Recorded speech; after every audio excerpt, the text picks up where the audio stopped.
Assalamu alaikum everyone, my name is Sayyid Ali Vijdan and today we are doing computer tomography scanning also known as CT scan। तो CT scan पढ़ने से पहले एक चीज़ समझ लेते हैं कि CT scan जो है एक्सरे की ही एक एप्लीकेशन है। और एक्सरे और CT scan में फ़र्क सिर्फ इतना है कि एक्सरेस में हम क्या कर रहे थे कि जो भी हमारे पास ऑब्जेक्ट था, लाइक फॉर एग्जांपल ये बॉक्स है या जो भी ऑब्जेक्ट है उसका हमें एक्सरे लेना है, तो उसके ऊपर हम एक्सरेस एमिट कर रहे थे एक सिंगल प्लेन के अंदर और एक सिंगल डायरेक्शन से। दूसरी साइड पे हमारे पास स्क्रीन थी, स्क्रीन के ऊपर हमारे पास एक इमेज फॉर्म हो रही थी। कंप्यूटर टोमोग्राफी स्कैनिंग में या सीटी स्कैनिंग के अंदर जो है हम क्या करते हैं कि इसी ऑब्जेक्ट के ऊपर जो है मल्टीपल डायरेक्शन से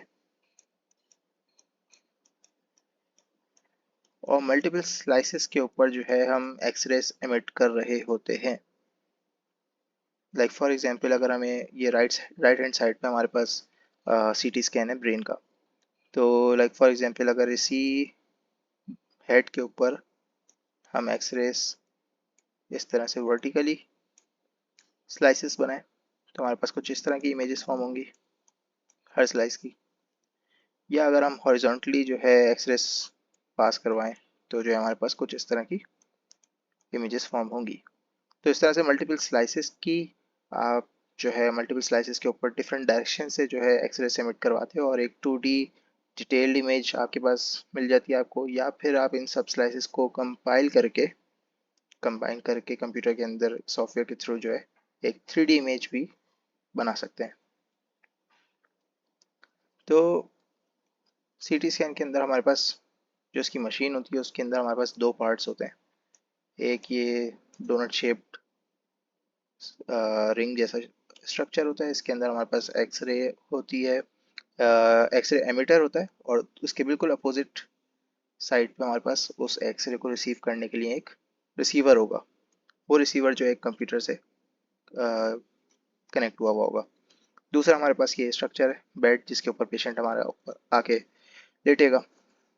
इसी को जो है इस रिंग शेप्ड स्ट्रक्चर को हम गेंट्री भी कहते हैं और इसको हम एडजस्ट कर सकते हैं। लाइक फॉर एग्जांपल अगर हमें ब्रेन का सीटी स्कैन लेना है तो हम इसको ब्रेन के ऊपर एडजस्ट कर देंगे। अगर चेस्ट का लेना है या हार्ट का सीटी स्कैन लेना है, लंग्स का लेना है, तो जो है हम इसको चेस्ट के ऊपर जो है एडजस्ट कर सकते हैं।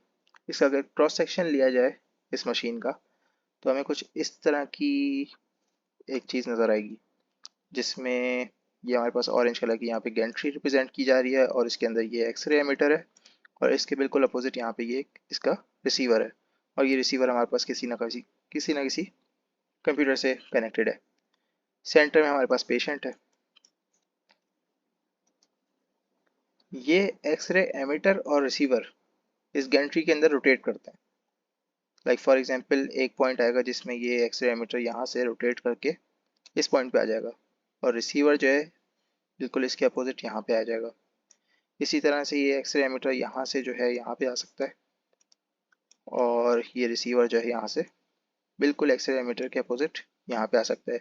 तो इससे होगा ये कि आपके जो भी आपका ऑब्जेक्ट है उसके ऊपर आप मल्टीपल डायरेक्शन से जो है एक्सरेस एमिट करवा रहे हैं। इसके ऊपर जूम कर लेते हैं।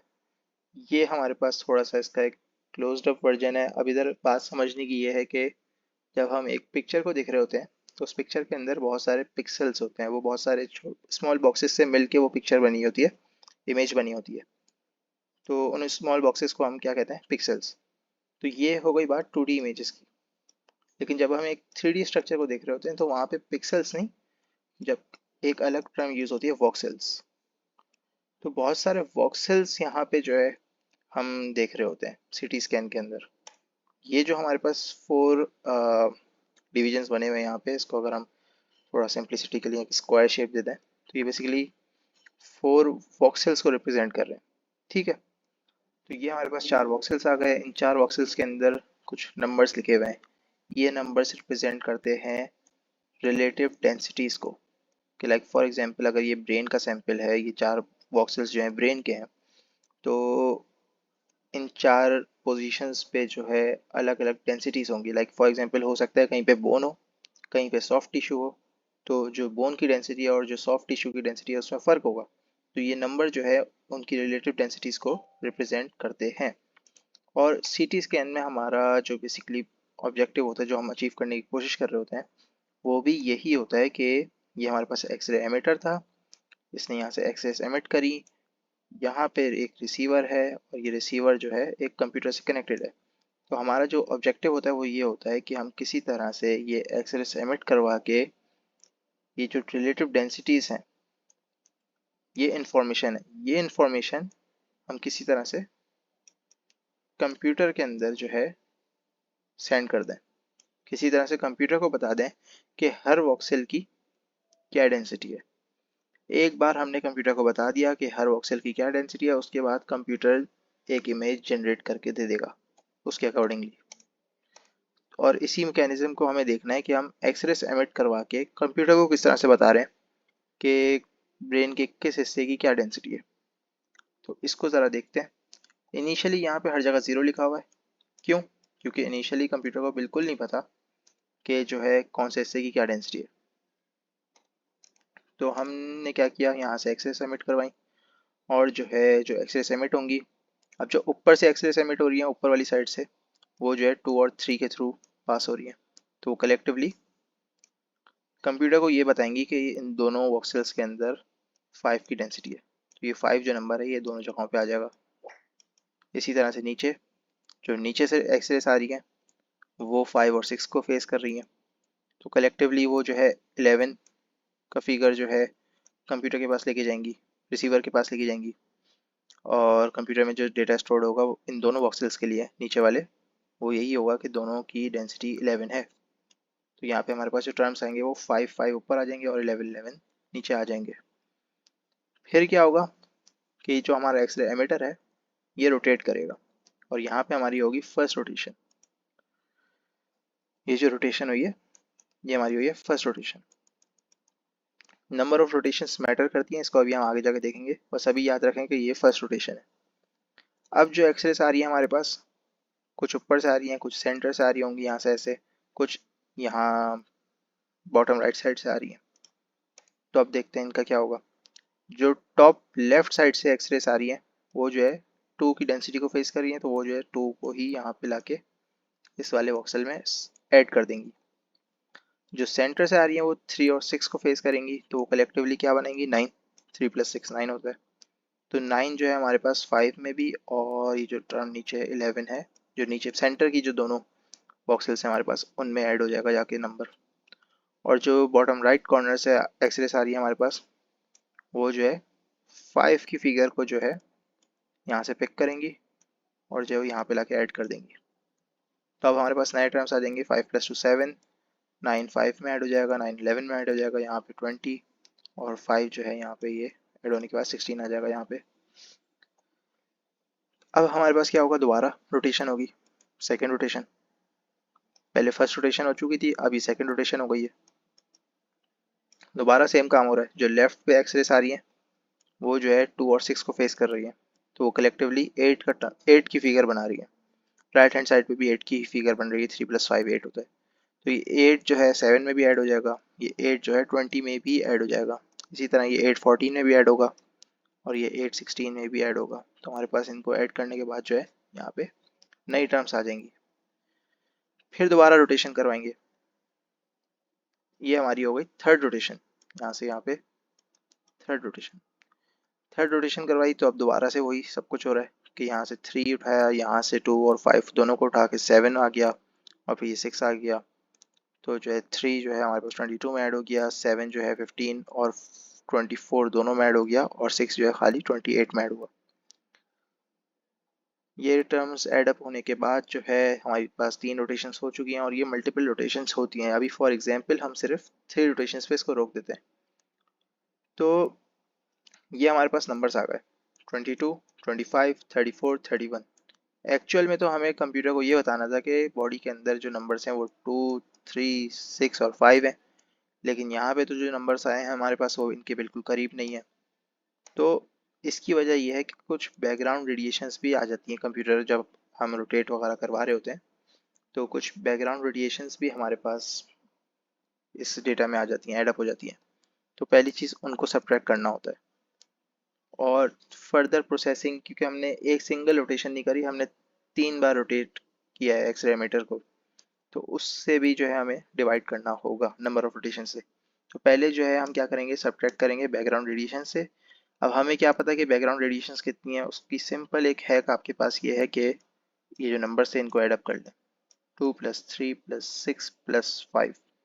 तो ये एडअप होने के बाद हमारे पास कुछ नंबर आएगा 16 का। तो 16 जो है आपको 22 - 16 करना होगा, 25 - 16 करना होगा, 34 - 16 करना होगा, 31 - 16 करना होगा। तो हमारे पास कुछ जो नई टर्म्स आएंगी, 22 - 16 6 होता है, 25 - 16 9 होता है, 34 - 16 आपके पास 18 आता है, और 31 - 16 15 आता है। तो ये हमारे पास न्यू टर्म्स आ गई। ये भी अभी हमारे पास फाइनल जो है प्रोडक्ट नहीं है।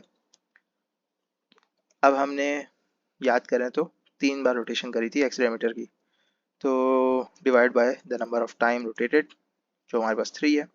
तो 6/3, 9/3, 15/3, 18/3। तो फाइनली हमारे पास जो एक्चुअल डेंसिटीज थी बॉडी के अंदर, रिलेटिव डेंसिटीज थी, वो हमने कंप्यूटर के अंदर सक्सेसफुली ट्रांसफ़र कर दिए एक तरह से, ये कहेंगे। एक बार आपने बता दिया कंप्यूटर को कि कौन से वॉक्सेल के अंदर कितनी डेंसिटी है, उसके बाद अब उसके अकॉर्डिंगली कंप्यूटर उसको खुद एक स्केल को यूज़ करते हुए शेड कर देगा। लाइक फॉर एग्जांपल यहाँ पे हमारे पास 2 3 6 5, ये तो एग्जांपल ली थी हमने, एक ऐसी इमेजिनरी नंबर्स हैं। लेकिन एक्चुअल में अगर हम देखें तो जब ये एक ब्रेन का सीटी स्कैन है, इसका जब हमने सीटी स्कैन लिया होगा, इधर सिर्फ 4 वॉक्सेल्स नहीं होंगे, इधर बहुत सारे वॉक्सेल्स होंगे।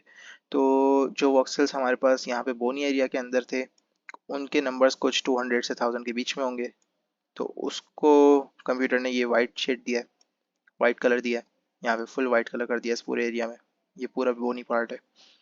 इसके अंदर जो है वाइट मैटर, ग्रे मैटर, जो ब्रेन का टिश्यू होता है, वो उसकी डेंसिटी आई होगी 22 से 30 या 35 45 के बीच में। तो जो है हर पार्ट को उसके अकॉर्डिंगली उन्होंने फिर शेड करते गए।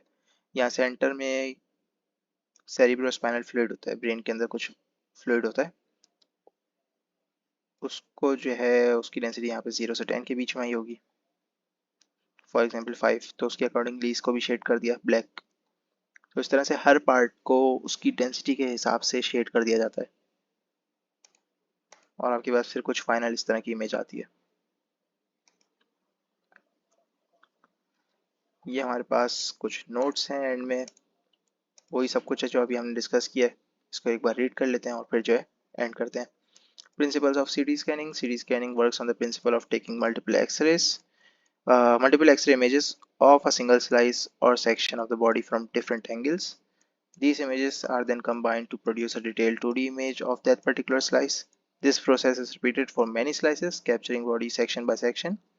By compiling these 2D images of numerous slices, a comprehensive 3D image of the entire body or structure is constructed, providing details of the internal views essential for medical diagnosis and treatment. तो normally CT scan internal bleeding या कोई tumour या मास को detect करने के लिए कराई जाती है, या फिर इसलिए करवाई जाती है कि देखें कि जो हम ट्रीटमेंट कर रहे हैं उससे कुछ फ़ायदा हो रहा है या नहीं। A simple X-ray image provides a 2D representation of internal structure. For more comprehensive imaging, computer tomography scanning, also known as computerized axial tomography, scan is used. CT scans are used for medical diagnosis, guided procedures, monitoring and planning. तो medical diagnosis जैसे for example tumours, fractures या internal bleeding को detect करने के लिए, जैसा अभी मैंने बताया, या फिर जो है बायोप्सीज करने के में काम आ जाती हैं ये चीज़ें, सीटी स्कैनिंग या एक्सरे। और फिर जो है ट्रीटमेंट्स, जैसे फॉर एग्जांपल आप थेरेपी करवा रहे हैं, रेडियोथेरेपी करवा रहे हैं, किसी या कीमोथेरेपी करवा रहे हैं किसी कैंसर सेल्स को जो है किल करने के लिए, मास को ख़त्म करने के लिए। तो उस मास का साइज़ छोटा हो रहा है या नहीं, ये देखने के लिए हम सीटी स्कैन्स करवाते हैं।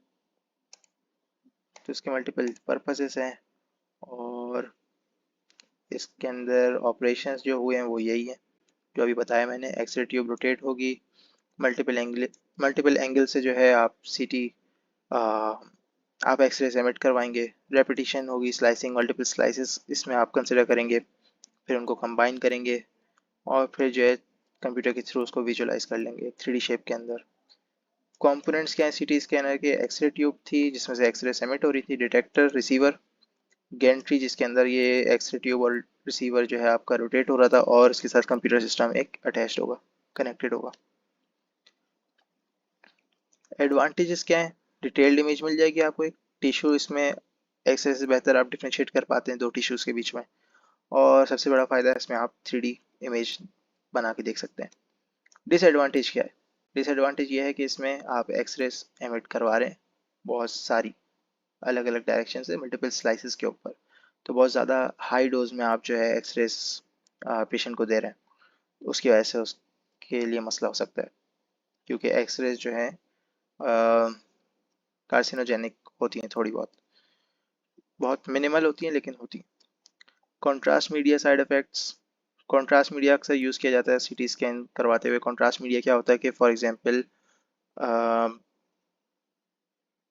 एक फ्लूइड होता है उसको इंजेक्ट करवा दिया जाता है, या जो है पेशेंट से बोला जाता है कि ये आप पी लें, तो उसको पीने के बाद जो है या इंजेक्ट होने के बाद जो है जो आपके टिश्यूज़ होते हैं वो बहुत ज़्यादा अलग जो है नज़र आते हैं एक दूसरे से, तो आपको उसमें डिफ्रेंशिएट करने में आसानी रहती है। तो लेकिन ये जो है इसके साइड इफ़ेक्ट्स भी होते हैं, तो उधर ये मसला कर सकता है। कॉस्ट इसकी ज़्यादा होती है, एक्सेसिबिलिटी कम एक्सेसिबल होता है एक्सरे से, लेकिन अब ये हर जगह होता है, ऑलमोस्ट मौजूद होता है। सेफ्टी एंड प्रिकॉशंस इसमें रखनी होती हैं। रेडिएशन एक्सपोजर, कम से कम रेडिएशन देने की कोशिश करते हैं हम इसमें, ताकि जो है कम से कम डोज मिले पेशेंट को। और कॉन्ट्रा इंडिकेशंस ये हैं कि इसके अंदर लाइक फॉर एग्जांपल किसी को एलर्जी है कॉन्ट्रास्ट मीडिया से, तो उधर आप यूज़ नहीं कर सकते। किसी को किडनी प्रॉब्लम है तो उधर आप ये सीटी स्कैन नहीं करवा सकते, क्योंकि ये जो आप कॉन्ट्रास्ट मीडिया इंजेक्ट करते हो इसको एक्सक्रीट करवाना भी होता है, बॉडी से निकालना भी होता है, तो जिसको किडनी प्रॉब्लम है वहाँ पे जो है ये मसला कर सकता है। प्रेग्नेंट वुमेन के लिए भी आ, मसला कर सकता है ये। So yeah, that's it on CT scan. We'll meet in another lecture. Stay tuned. Subscribe to get more videos like this. Khuda Hafiz.